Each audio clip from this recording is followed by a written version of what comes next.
What's happening, everyone? I hope none of yous died after my oh-so-controversial overrated albums video that I did yesterday. Just a bit of fun, but yeah, I like a bit of kind of friendly discussion, shall we say, about albums that we do or do not, in fact, like. I thought I'd do a kind of more light-hearted video with some more light-hearted music today for yous. So today I'm going to be going through 10 full-length albums that I really like that aren't metal at all. So this is my 10 favourite non-metal albums in my collection. I'm not kind of ranking these in any particular order because there are albums I've missed out from here because I've spoken about them recently in other videos, but it doesn't matter. I will kind of go through these and discuss kind of my thoughts and perhaps where I would rank them if I was going to. But yeah, first of all, what we've got going on in the background, this is Infernal Coil with Within a World Forgotten. Completely forgot the title of that one for a second. These guys are out of Idaho, USA, and they play a ferocious style of black death metal mixed with some grindcore. It's not by any means kind of war metal. I would more kind of closely relate it to a band like Pissgrave if I was going to, but just Pissgrave doesn't have any blackened elements per se, but yeah, they've got a similar sort of sound. Completely abrasive. Vocalist sounds like he's throwing up blood all the way through this fucking thing. It's absolutely grim. The music is as discernible as that logo is. That supposedly says Infernal Coil. I will take their word for it. But yeah, if you like things just completely abrasive, borderline unlistenable, then give this a listen. I really like the drumming on this thing, really kind of grind-centric. The snare drum sounds enormous. But yeah, if you like the sound of any of that, go and check that out. That's Infernal Coil with Within a World Forgotten. I might get that album title correct at some point. So the first one that I have pulled off the shelf is a no-brainer for me. This goes up there with some of my favourite albums ever, never mind non-metal albums. This is UK band Pink Floyd's 8th full-length album, Dark Side of the Moon. Everybody knows this thing. This is my dad's old beat-up copy. The garage got flooded one year, and as did his full record collection, but yeah. I do not care one bit, the disc still works. This is sort of psychedelic rock. It's really spacey, really sparse. Dave Gilmour's guitar playing is incredibly kind of as I say, sparse. He uses kind of really unusual picking style where he just sort of plays one note and leaves it to simmer as you kind of take it in. Then he'll play another one and it sounds even better. It's just, his guitar tone and his style are so recognisable. His kind of vocals sound like he's on LSD or something. He just sounds spaced out for this entire thing, and it sounds super cool with the psychedelic kind of twang of the guitar tone. The songs are mostly mid-paced. There's a few kind of groovy moments on here with quite a bit of blues kind of attached to them, such as the track Money, which is one of my favourite tracks on this thing. Yeah, this is a classic for a reason. It's a universal classic. If you don't like Pink Floyd, you may just have to kind of give them a minute and just keep going back to it, because I am certain one day this will click. That's Pink Floyd with The Dark Side of the Moon. Thanks to my dad for that one and for introducing me to the album in general. Now over to another album that my dad introduced me to. This is in fact his favourite band and album of all time. I've spoken about this in another video, but I could not leave it out of here. This is Led Zeppelin's Led Zeppelin 4. I would probably describe this kind of most fittingly as progressive rock. However, there are bits of everything within Led Zeppelin's sound. It's progressive, it's bluesy, it's at times psychedelic, there are sometimes reggae moments. The Battle of Evermore on this thing, I know Carl loves that track, it's like a kind of slower acoustic track about Lord of the Rings. it's just brilliant from beginning to end. Tracks like Black Dog and Four Sticks, absolute classics. Love Jimmy Page's guitar work, Robert Plant's iconic kind of androgynous vocals, John Bonham's undeniable drumming, and John Paul Jones's brilliant bass work just make this a perfect album. This is a 10 out of 10 album for me, if ever there was one.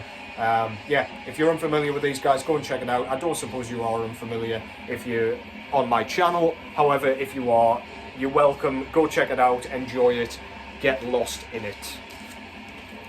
Next up, this is a band that I'm not too familiar with in general. However, I absolutely adore this album, and I always break it out when I fancy something a bit light-hearted. This is REM with their 7th full-length album, Out of Time. Yeah, the tracks Shiny Happy People and what's that other track called? Losing My Religion. Jesus Christ, I'm tired.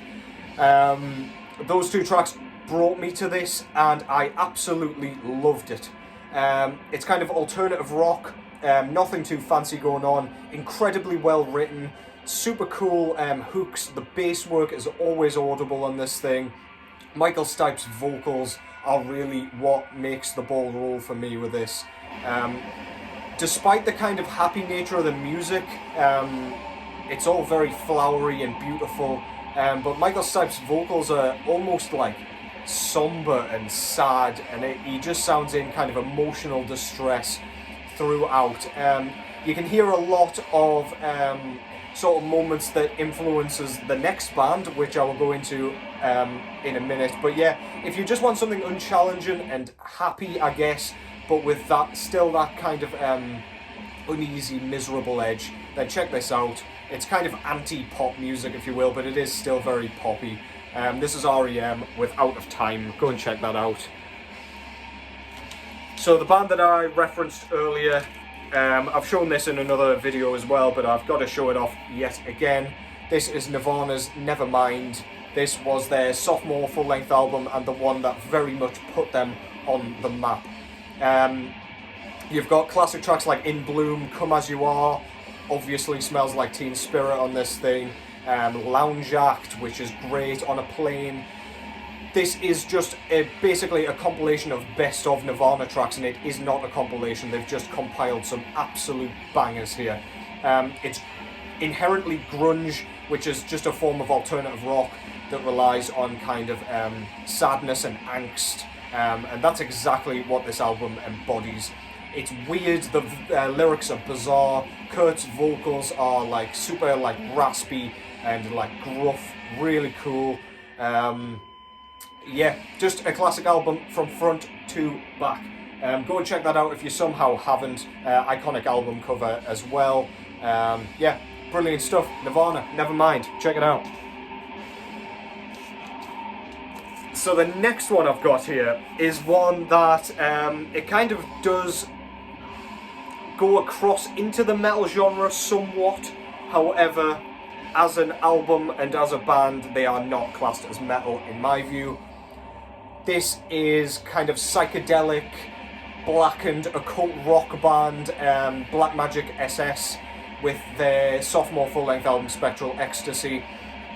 These guys are out of Australia, and as I say, they play a sort of weird psychedelic style of rock music.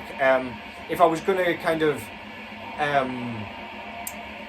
relate them to any other band, why couldn't I think of the word there? If I was going to like compare them to another band, it would probably be kind of an amalgamation of Pink Floyd, who was mentioned earlier, Wishbone Ash, I guess, Blue Oyster Cult, those kinds of bands. But over the top, there's like black metal vocals, and the synth work here is absolutely prominent. It runs the show here. It kind of comes off as zany and goofy at times, but the synths are almost used as guitar here. They're used to kind of flow the grooves throughout the album. The black metal vocals tend to do the verse sections, and then the choruses, they're like kind of wailed, throaty, clean vocals. They're almost like choir-like. which sounds completely ridiculous, and I've probably described them horribly. But yeah, it sounds so cool. It's so unique. So yeah, go and check these guys out. I probably prefer this to their other work, but Kaleidoscope Dreams and Rainbow Nights are absolutely sensational as well. This is one of my favourite bands, and they are absolutely killing it. This stuff sells out immediately and for good reason.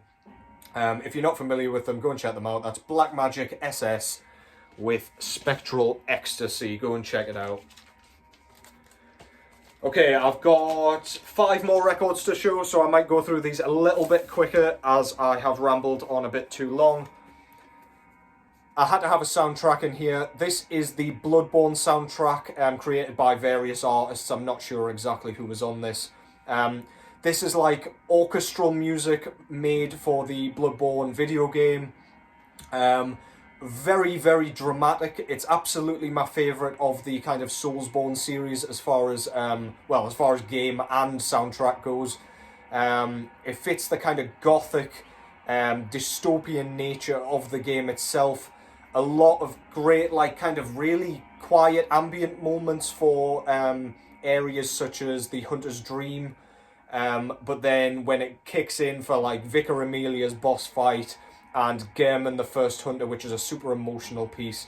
It really raises the bar, really dramatic choirs, really uplifting. It makes you want to cut up beasts with that saw cleaver. So yeah, if you haven't played the game, it's my favourite game of all time. I'm not much of a gamer, but my god, that thing enchanted me as soon as I got my head around it. And the soundtrack is to match. I really hope they include the DLC on one of the copies of this. I will buy another copy if that does come around. This is just the kind of main game stuff, but it's so worth having. Such a good soundtrack. That's Bloodborne's official soundtrack. Yes, are going to kick off at me for including this and giving it so much love when I slandered At the Gates of Slaughter of the Soul yesterday. But here we go. This is Dua Lipa's second full-length album, Future Nostalgia. When I heard the singles off this thing, I was not blown away. It sounded like just generic pop music to me. But then I saw a lot of praise going around for this one as a full album. And I thought, you know what? I'll listen to the album. I checked it out, and this is a banger, to be fair. It's not a perfect album by any means. There's a track at the end called Good in Bed, which is absolutely atrocious. It makes me want to vomit in my mouth. But the rest of this album is actually a bop. Tons of great bass work on this thing. It pretty much runs the show. The electronic elements are awesome. They never come across as annoying. I love Dua Lipa's vocals. She's just great. Yeah, not much else to say. It's a great pop album. It's unchallenging. It was kind of written for the charts. But there are a few albums that I really like that end up in the charts.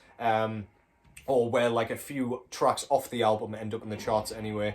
But this is absolutely great, gotta say. So if you've got an open mind and you fancy some kind of pop music, unchallenging stuff, go and check this out. It'll have your foot tapping all the way through. That's Dua Lipa's Future Nostalgia.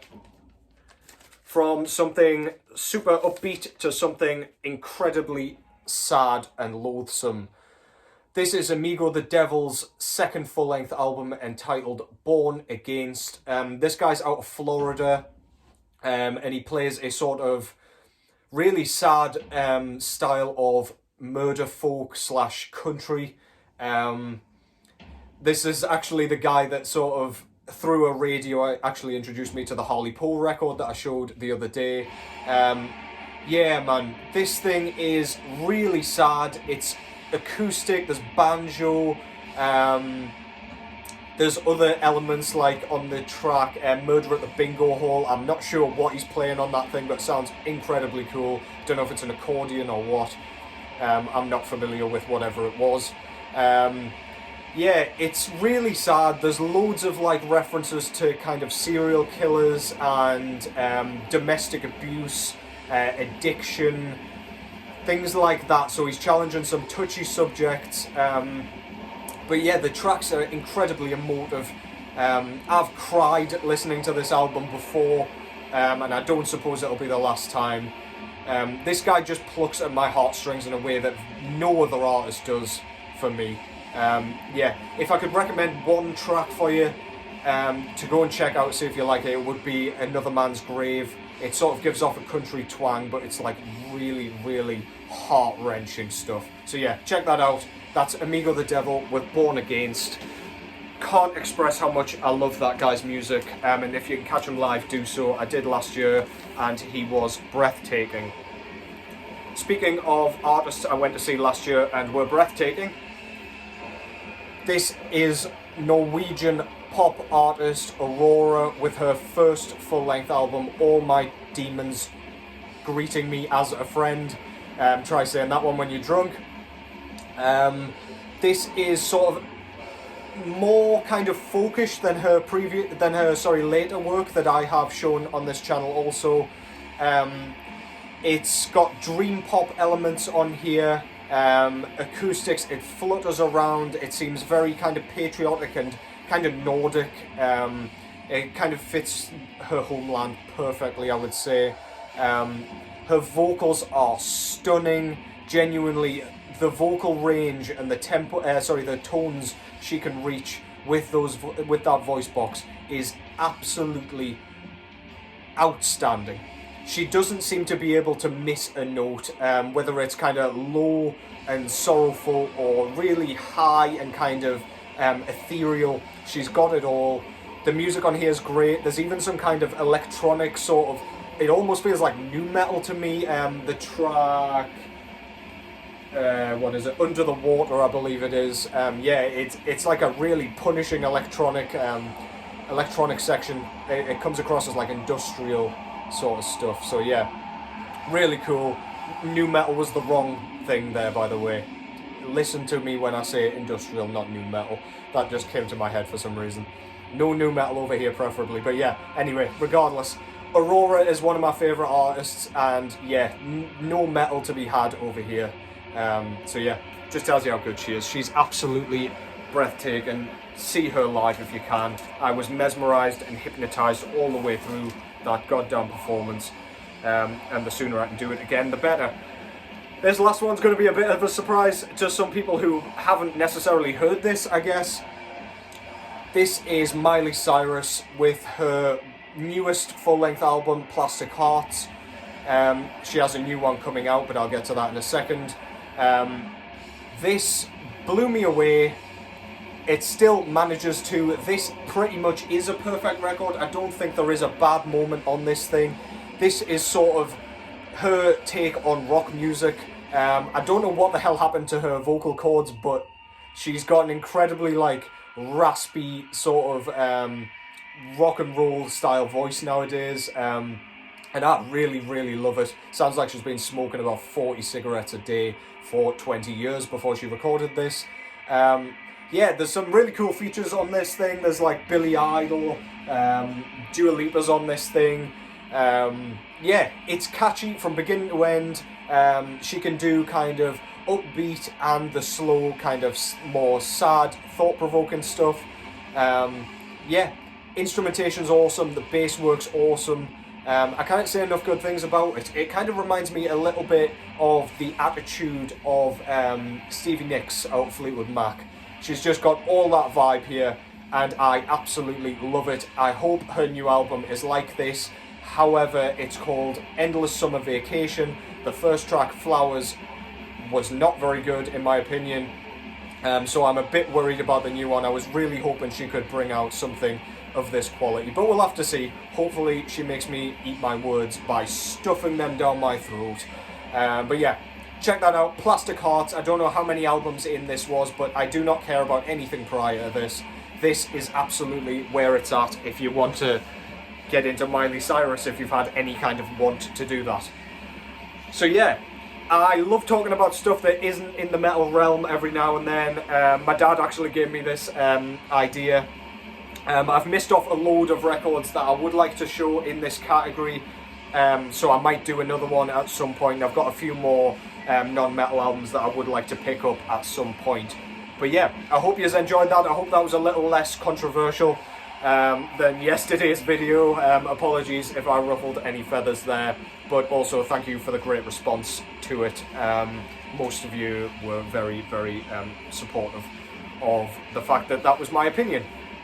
Anyway, I will probably be back tomorrow night, as always, with a new video. I don't know what I'm going to be doing tomorrow, but we'll just see. I'll take it as it comes and see how I feel later on.